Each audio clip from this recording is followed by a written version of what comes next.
You're listening to the Intellectual Investor Podcast, episode number 253. Europe Can't Hide Behind America Anymore. Written by Vitaliy Katsenelson. To read this article online or to listen to more episodes, visit investor.fm. What are your thoughts on European defense companies? NATO was founded in 1949 by the US and Europe, 4 years after the end of World War II. The idea behind the alliance was simple. You attack one member country, you attack them all. Over the last 50 years, American presidents, starting with Nixon, have complained that Europe is not spending enough money on defense. Americans have always outspent Europe on defense, but to be fair, we have a currency advantage. Our military might, combined with a strong political system and a very large and robust economy, elevated our currency to reserve status. Being the world's reserve currency meant we had constant inflows into the US dollar, allowing us to live beyond our means and not pay the price in skyrocketing rates, and which made it easier to run budget deficits and finance a bigger military. In other words, we received a return on our defense investment in the form of lower interest rates. Europe was a different story. The reasons European countries underspend on defense vary, but share underlying commonalities. After starting 2 world wars in the past century, Germany, the largest economy in Europe, looked at military armaments the way an alcoholic in AA looks at beer, trying desperately to steer clear of them. France, Europe's 3rd largest economy, was spending almost 1/3 of its GDP on social programs, at least 13% more than the US as a percentage of GDP, and conversely only dedicating 1.9% of GDP on defense. In general, European countries have infused so much socialism and regulation into their economies that their economic growth has lagged behind the US. As a result, their GDP per capita, on average salary, is 1/3 lower than in the US. In a world where the US became a cradle of innovation and China turned manufacturing into a science, Europe has perfected the art of drafting regulations, and not much else. It is very hard to think of a single startup or newly created company in Europe. I can only think of one, Spotify in Sweden, the exception that proves the rule. Overregulation, high social spending, high energy costs, burdensome taxation, prohibitive labor laws, and a slew of other structural obstacles killed economic growth in Europe, and thus the ability to spend on defense. Europe has plenty of highly educated and brilliant people. When they come up with startup ideas, they move to the US. It is politically hard to allocate money to defense spending when economies are stagnating. Since the euro does not enjoy reserve currency status and the EU cannot issue euro bonds, though this may change, higher defense expenditures cause interest rates to go up. This is exactly what happened in March when European countries announced that they'd be spending more on defense. Their long-term rates jumped. This defense spending money could have come from cutting other expenses, i.e., social programs, running larger deficits, or raising taxes. Of course, Europe had another choice, doing what seems to be the impossible: cutting regulations, maybe even taxes, loosening restrictive labor laws, and growing the economy by making their environment business-friendly. Over the last quarter of a century, Europe has underinvested in defense by several trillion dollars. According to the NATO Charter, Europe was supposed to spend 2% of GDP on defense, but it has spent about 1.4%, a gap of about $120 billion a year in today's dollars. Most importantly, there seemed to be little need or urgency. The Cold War was over. The Soviet Union had fallen. Russia was in shambles, and Eastern and Western Europe were forging economic and political ties. There were no immediate threats. Consequently, Europe cut defense spending and went about collecting its peace dividend. And of course, it was protected by its most powerful friend and NATO partner, the United States of America, which spent more on defense than the rest of the world combined. Then, in 2022, the unthinkable happened: a territorial war in Europe. Russia invaded Ukraine. and Europe found itself in an uncomfortable situation. It wanted to help Ukraine but could not. This excerpt from an interview with Ukraine's ex-foreign minister Dmytro Kuleba captures this harsh reality perfectly. When the war started and I realized that the best way I can help my country as foreign minister is not to negotiate with the enemy, because it didn't make sense to negotiate with them, but to negotiate weapons for Ukraine. It got really scary when I realized that there is very little to negotiate because Europe has proudly positioned itself as the state-of-the-art of cutting-edge military technologies. The problem is that these technologies existed in the quantities necessary for arms exhibitions taking place simultaneously in different parts of the world. That was it. That was the scariest moment, when you realized how quickly warehouses will run out of reserves because they were not replenished for decades. Europe had armies but only showroom weapons. Germany quite literally did not have a rifle and ammunition for each of its soldiers. In other words, it was going to defend itself with bow and arrows against Russia, whose army was the largest in Europe. Side note, think about this next time you hear Putin claim that the invasion of Ukraine was to stop a NATO invasion. Europe simply did not have the weapons to pose a threat to Russia. Sort of. European governments increased their defense spending in large part to help Ukraine. However, the increase came from a very small base. While the U.S. was spending 3% of GDP on defense, Germany went from 1.2% to 1.9%, and the UK went from 2.2% to a whopping 2.3%. Most of Europe clearly was not concerned about defending itself against the still low probability of a Russian invasion. After all, it was protected by the U.S. On the other side of the pond, the U.S. found itself in its own pickle. It had run up $36 trillion of debt with interest payments that became larger than its defense spending. Russia is far and away a bigger threat to Europe than to the U.S. We are protected by two huge oceans. Also, the U.S. had a new and, in many ways, a stronger rival, China. Over the last 3 decades, the U.S. industrial base has been shipped to China. The Chinese shipbuilding industry has a 200 times greater production capacity than the U.S.'s.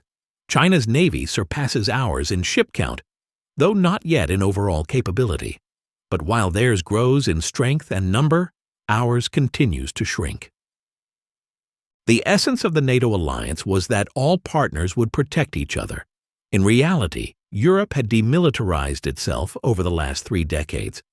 From the U.S. perspective, the issue is not just about money. If Europe has no military force, then it will be young American men and women who will be dying protecting Parisians from speaking Russian if Putin's tanks roll in. Meanwhile, the war in Ukraine has shown that our European allies don't have the means to come to our rescue if we are attacked. During his first term, President Trump raised the issue of the Europeans not holding up their part of the NATO bargain. In his second term, unencumbered by re-election concerns and emboldened by America's economic dominance over other major powers, his self-described transactional approach led him to question both NATO's value to the U.S. and America's commitment to defend Europe if attacked. The U.S. and Europe are the West. We share similar values and have strong economic ties. However, over the last few months, there was a significant shift in this multi-generational relationship. Europeans felt that the U.S. suddenly switched sides and aligned with the enemy when the United States joined Moscow to vote against a UN General Assembly resolution condemning Russia's war against Ukraine. Trump then bypassed European allies and Ukraine by negotiating peace with Russia directly, excluding Europe from the conversation altogether. Armin Paperger, CEO of Rheinmetall, the largest defense company in Germany, and one in which IMA is a shareholder, aptly described the American perspective. If parents have dinner, the kids sit at another table. Right now, the U.S. is negotiating with Russia and no Europeans are at the table. It has become clear that Europeans are being treated like kids. If you don't invest, if you aren't strong, you end up being treated accordingly. This stunned Europeans. The trust that was built over almost 80 years, while not quite shattered yet, has been significantly cracked in a span of just a few weeks. Whether your friend will come to your defense is not something you want to discover at the last minute. Europe, therefore, suddenly found itself in an existential need to rearm. This is a difficult but not insurmountable task. Europe has a population of 400 million people, while Russia's is only 140 million. The European economy is $20 trillion, 10 times larger than Russia's $2 trillion. To be sure, Russia has certain advantages. It has been at war for 3 years, which has weakened its economy but made its military stronger and battle-tested. Russia is also ruled by a dictator who can make decisions fast. Europe, by contrast, is a collection of several dozen democratic countries, each with their own internal politics. Consequently, reaching consensus is a painstakingly slow and difficult process. But nothing unites these countries and expedites decision-making like the threat of learning Russian. It is a very difficult language. I know this sounds over the top.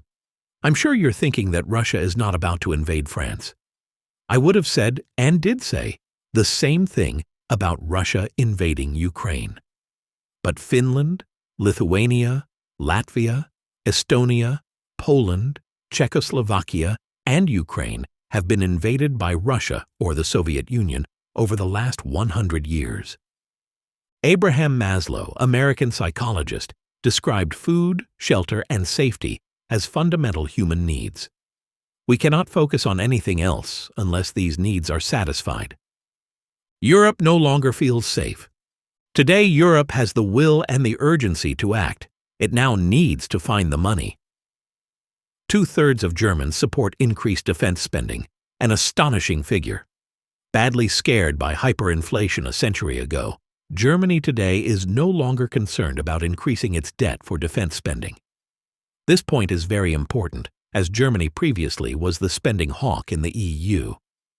Germany's new chancellor is working on passing $800 billion in spending on infrastructure and defense, increasing the country's defense budget to 3.5% of GDP.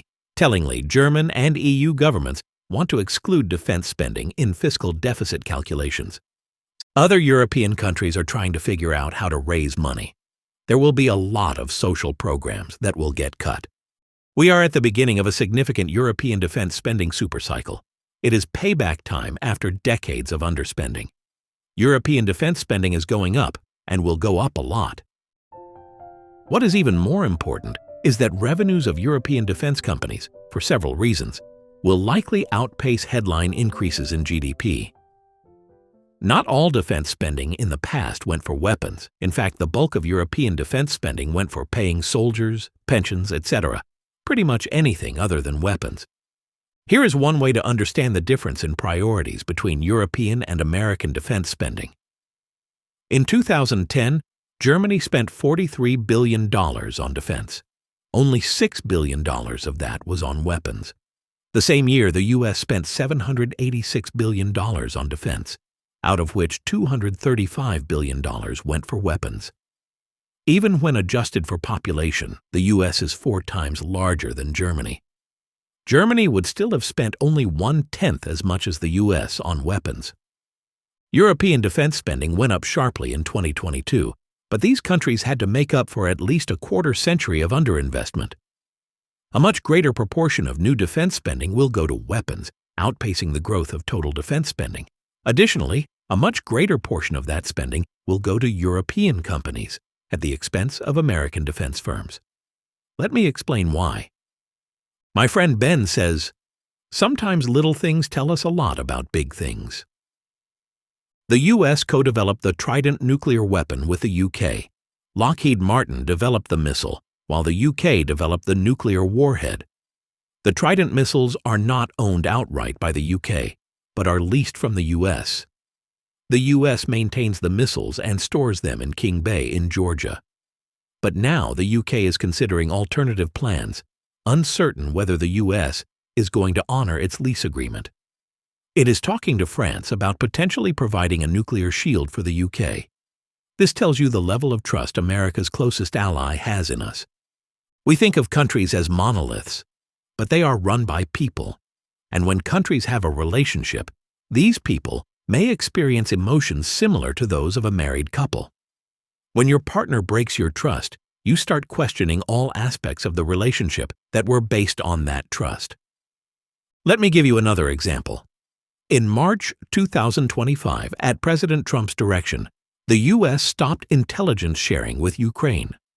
The U.S. also halted software support for the electronic warfare systems of the F-16s operated by Ukrainians. This removed radar jamming capabilities, making F-16s nakedly vulnerable to Russian anti-aircraft missiles. A good chunk of Lockheed Martin's revenue comes from sales of F-35 planes to European countries. The F-35 is the best plane made today. However, if the U.S. stops software and parts support, it becomes an expensive brick. It is costly to cancel orders that have already been placed, but we have already seen other nations decide not to order F-35s. Portugal was very vocal about it. We estimate that EU spending on weapons over the next 5 years, from 2026 to 2030, will exceed $1.4 trillion, which is 130% more than over the previous 5 years. This estimate is based on defense spending that is 3.0 to 3.5% of GDP. I can see this figure going to 5%.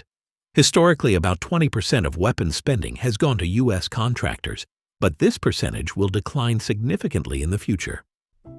What is next? Defense stocks represent a significant part of our portfolio, firm-wide about 35%.